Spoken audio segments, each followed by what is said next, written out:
The Art of War by Sun Tzu. Chapter 5 Energy Summary. Sun Tzu advises forging of troops into well-organized units that can be skillfully managed to act as a single, irresistible force. A pyramid of command is built from the base at the bottom, individual soldiers up through each level: pair, trio, squad, section, platoon, company, battalion, regiment, group, brigade, and finally, army. At each level, a commander is appointed to obey his superiors and control his inferiors, with the commanding general at the top.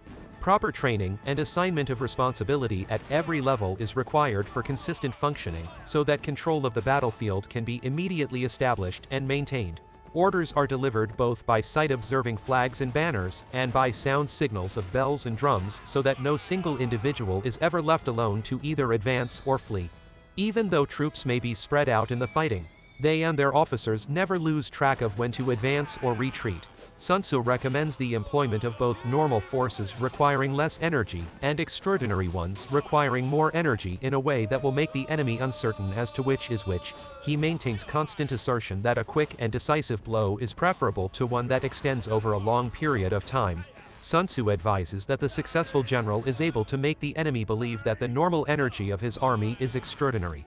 And, given an offensive advantage, the energy of the army opposing them in an extraordinary fashion is really that army's normal mode. A victorious army displays an energy that is cyclical, as are the movements of the sun and moon.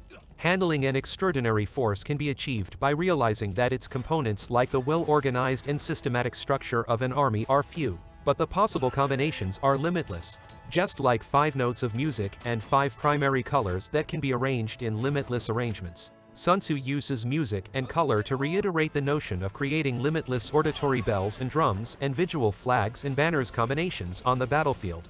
Sun Tzu sees forces of nature such as the momentum of water streaming down a hill, or a hawk striking its prey, as inevitable and irresistible, because should the same situation reoccurs, the same result follows. The reputation of an invincible army works for the general who can create this impression in his enemies. On the other hand, when the enemy can be enticed or lured into a risky attack, an advantage can be gained. In this way, a skilled general controls the movements of his enemy instead of being controlled by the enemy. Every type of man must be used according to his nature and abilities, including the avaricious and the stupid. In this way, a general finds victory in handling both talents and situations, rather than demanding it of his officers. Deceptions remain the underlying factor ensuring the success of the general. Simulated disorder postulates perfect discipline. Simulated fear postulates courage. Simulated weakness postulates strength. During the Warring State period 476 to 221 BC, General Pang Wan led the Wei army to attack the Zhao state, and Zhao requested help from the Qi state. Sun Bin led the Qi army attempting to thwart the advance of the Wei army. In order to mislead his enemy, Sun Bin ordered his soldiers to make less stoves cook fires day by day. On the first day, Qi had enough stoves for 100,000 people. On the second day, there were stoves for only 50,000 people.